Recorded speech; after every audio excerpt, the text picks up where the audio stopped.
एक बड़ी कमाल की बात के साथ मैं आज की चर्चा को शुरू करने वाला हूं। फ्रस्ट्रेशन या कुंठा क्या होती है? फ्रस्ट्रेशन या कुंठा होती है कि जो आप जीवन में पाना चाहते हैं, यानी जो आपकी इच्छाएं हैं और जो आप जीवन में अचीव कर चुके हैं, उसके बीच में जितना फर्क होता है ना, इसको फ्रस्ट्रेशन बोला जाता है। यह फर्क जितना बढ़ता चला जाता है, फ्रस्ट्रेशन उतनी बढ़ती चली जाती है, और यह फर्क जितना कम होता है, फ्रस्ट्रेशन उतनी कम होती चली जाती है। आपके जन्म कुंडली के सितारे जो है ना, यह कुदरत का कोड होता है जो आपको बताता है कि आपको क्या, कैसे और कब अचीव करना है। आप उसके अनुसार नहीं चलेंगे तो ये जो गैप है ना, यानी फ्रस्ट्रेशन, ये बढ़ती चली जाएगी। फिर आप जीवन में खुद को कोसेंगे भी। आप ये भी कहेंगे कि मैं जीवन में फेल हो गया। दरअसल आप फेल नहीं हुए, आपने अपने बर्थ चार्ट को समझा ही नहीं, आपने खुद को जाना ही नहीं। आपको क्या अच्छा लगता है, आप किस तरह से अपने टारगेट्स को अचीव कर सकते हो, आपकी तहसीर क्या है। आप अगर अग्नि हो तो आप कहीं जल की तरफ तो नहीं जा रहे हो, आपको यह पता होना चाहिए। ये बहुत सारे बेसिक कोड्स हैं आपकी कुंडली में जो डीकोड करने में बड़े सरल हैं, लेकिन नॉलेज होनी चाहिए। जब आप इनको डीकोड कर लेंगे ना, तब आपको पता चल जाएगा आज के जीवन में, चाहे वो धन के मामले में हो, काम कारोबार के मामले में हो, रिलेशंस के मामले में हो, हेल्थ के मामले में हो, या किसी अन्य मामले में हो, अगर आपके जीवन में फ्रस्ट्रेशंस आ रही हैं ना, उसके पीछे क्या कारण है और इनको किस तरह से रिमूव किया जाए। नमस्कार, मेरा नाम है योगेश शर्मा और बहुत बहुत स्वागत है आपका happy life with Yogesh Sharma में। और स्पेशली वो दर्शक जो अभी हमारे चैनल से नए जुड़े हैं, उनके लिए मैं आपको थोड़ी सी अपनी इंट्रोडक्शन दे दूं कि मैं 30 साल से वैदिक एस्ट्रोलॉजी और वास्तु के क्षेत्र में कार्यरत हूं। अभी भी सीख ही रहा हूं।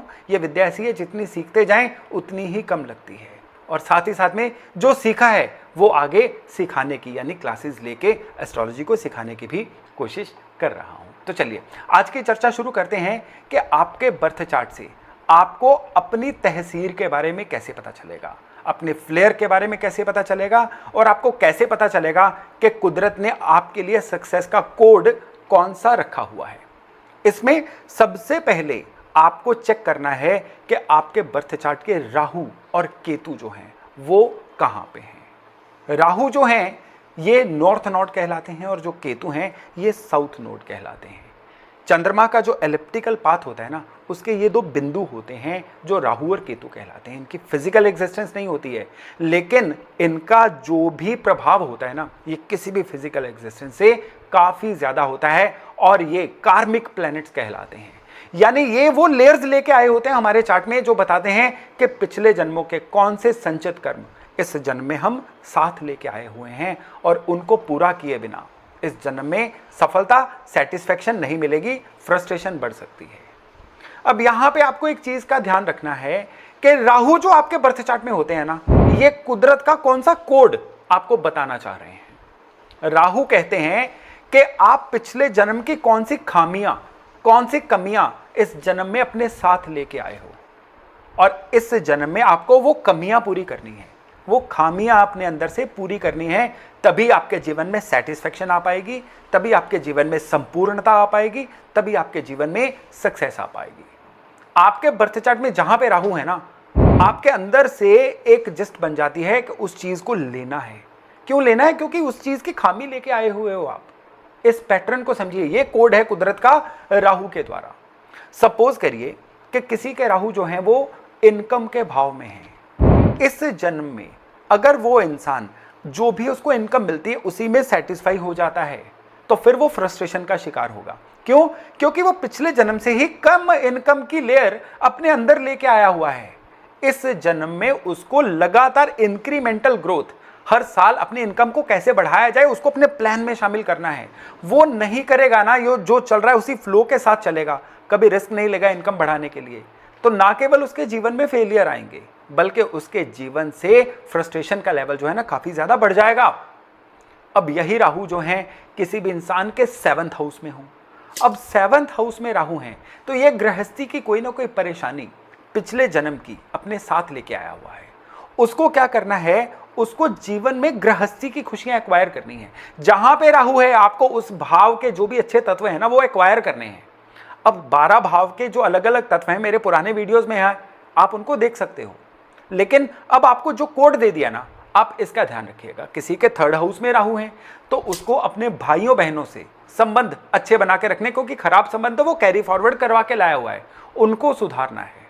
अब किसी के सेकंड हाउस में राहु हैं तो उसको अपनी जो संचित धन है उसको बहुत ज़्यादा प्लान्ड तरीके से रखना है, अलग अलग जगह पे इन्वेस्ट करना है, एक ही जगह पे पैसे फंसाने नहीं है। उसको कभी भी पैसा इन्वेस्ट करने में लालची नहीं होना है। सेकंड हाउस खाने पीने का घर है, उसको खाना खाने की जो हैबिट्स हैं, ये खराब आदतें पिछले जन्म से लेके आया है, अच्छी आदतें एक्वायर करनी है। अब इस चीज को समझिएगा, ये राहु का कोड है आपके जीवन से फ्रस्ट्रेशन को खत्म करने के लिए। अब आप अपने बर्थ चार्ट में बिल्कुल रैंडमली देखिए, सपोज करिए आपका अष्टम भाव में राहु है। अष्टम भाव का राहु विरलों को मिलता है। अष्टम भाव के राहु के बारे में लाल किताब का एक मत है कि झूले सी जिंदगी, यानी लाइफ लाइक अ स्विंग। ये खाली लाल किताब नहीं, आप जीवन में कभी भी देख लीजिएगा, जिसका अष्टम भाव में राहु होगा ना, उसके लाइफ में फ्लक्चुएशन बहुत आएगी। फ्लक्चुएशन क्यों आएगी? क्योंकि वो अष्टम भाव के जो एट्रीब्यूट्स हैं उनको एक्वायर नहीं कर रहा है। अष्टम भाव के एट्रीब्यूट्स क्या रहेंगे उनकी लाइफ में? ट्रांसफॉर्म होना, बदलना। और किसके द्वारा बदलना? पेन के द्वारा बदलना। ऐसे लोगों के जीवन में पेन के कई कारण आएंगे। उस पेन में अगर ये लोग कंप्लेंटफुल हो गए, ये लोग सरेंडर कर गए, खुद को नहीं बदल पाए, तो ये राहु जिंदगी को नरकमय बना देगा। लेकिन अगर उस पेन से मोटिवेशन लेके ये लोग अपने जीवन में बदल गए, खुद को एडजस्ट कर लिया, मेलो डाउन भी कर लिया, तो अब ये जो राहु है ना, इनके जीवन में इनका जो भी सेटिस्फेक्शन लेवल है कई गुना बढ़ाने वाले हैं, इनको ब्रांड बनाने वाले हैं। जिनके 10वें घर में राहु होंगे, काम कारोबार को लेके उनको एक्सपेरिमेंटिव भी होना है, उनको लगातार अपने काम कारोबार में अपने कह लीजिए कि परफेक्शन को एक्वायर करना है, तभी वो अपने जीवन में एक्सेल कर पाएंगे, आगे बढ़ पाएंगे। अब राहु के बाद अगर केतु की बात करें तो केतु जो हैं, ये जैसे राहु कमियां बताते थे, केतु बताते हैं कि आप पिछले जन्म की वो चीजें एक्सेस में लेके आए हुए हो और उनको इस जन्म में आपने गिव अवे करना है, लेट गो करना है। अगर लग्न में केतु हैं तो आप ईगो एक्सेस में लेके आए हुए हो, इसको लेट गो करिए। सेकंड हाउस में केतु हैं तो आप अजीब सी खान पान की आदतें या एकदम से अपने धन को बिल्कुल जोड़ के कुंडली मार के बैठना धन के ऊपर, ऐसी आदतें लेके आए हुए हैं, इनको लेट गो करिए।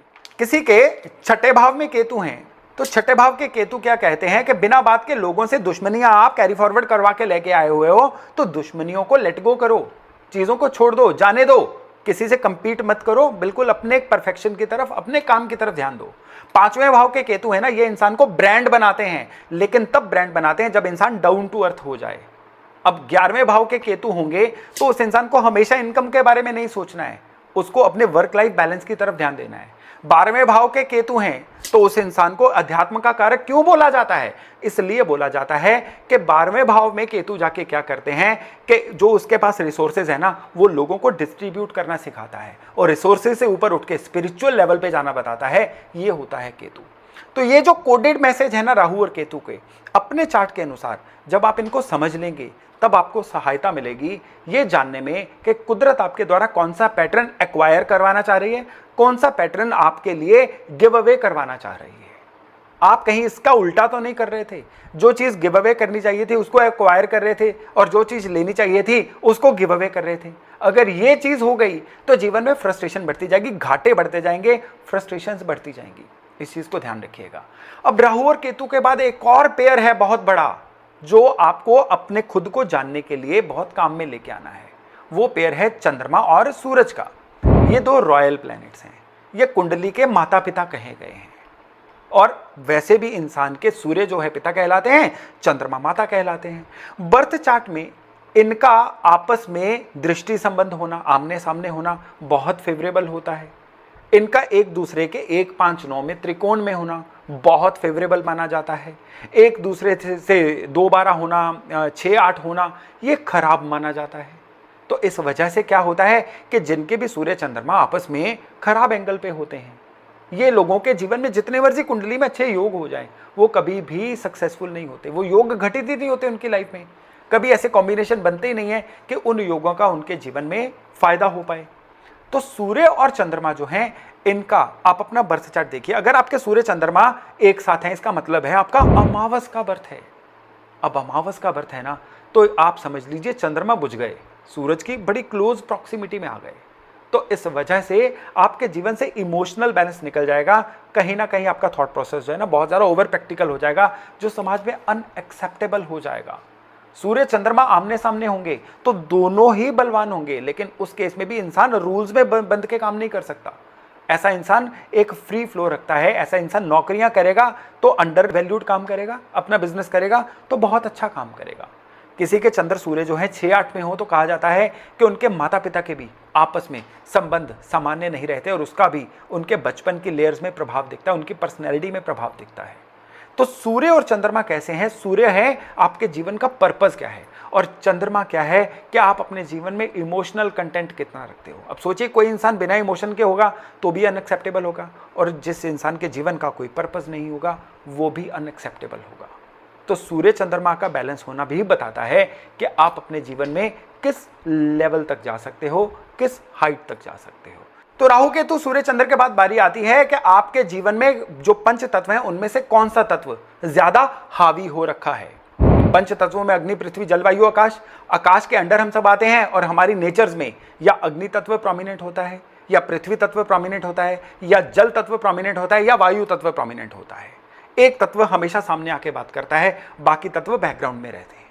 अगर जिनका अग्नि तत्व ये प्रोमिनेंट रहेगा, ये लोग छोटी बात करेंगे, गुस्सा जल्दी कर जाएंगे, लेकिन सोल्यूशन देने में ये एक्सपर्ट होते हैं। इनको वो दिखता है जो बाकी लोग नहीं देख पाते हैं, तो अच्छे सॉल्यूशन मेकर होते हैं। अब देखिए आपके आसपास या खुद आप अग्नि तत्व हैं, कम ही होते हैं ये लोग। और जो जल तत्व होते हैं ये इमोशनल बहुत हो जाते हैं, ये छोटी बात नहीं कर पाते, लंबी लंबी बातें करते हैं, और हर दूसरी बात पे इमोशनल हो जाना जो है इनकी कैरेक्टरिस्टिक का एक मुख्य पार्ट होता है। पैसा अच्छा कमा लेते हैं ये लोग।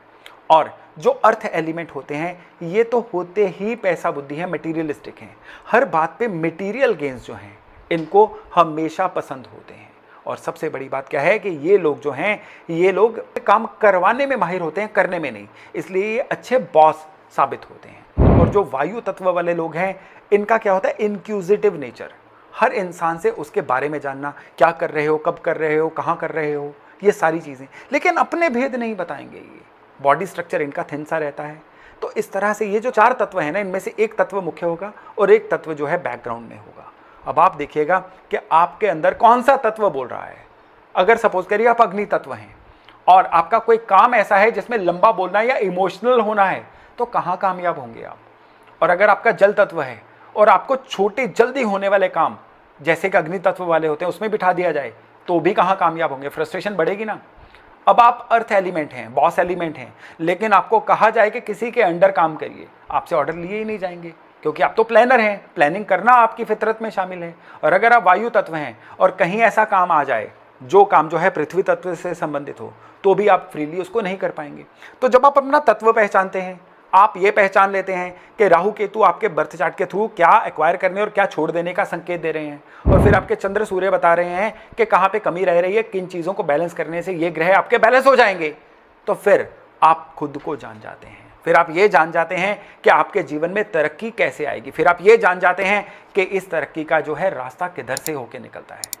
तो इस तरह से खुद को जानेंगे तो जीवन से फ्रस्ट्रेशन को कम करेंगे, फ्रस्ट्रेशन को कम करेंगे तो अपनी कामयाबी की दर को बढ़ाएंगे। जब कामयाबी बढ़ेगी ना तो फिर आप कहलाएंगे सच्चे किस्मत वाले। तो आज की जानकारी यही तक, बहुत जल्द मिलते हैं नए टॉपिक नए विषय के साथ। अपना खूब ध्यान रखिएगा। नमस्ते।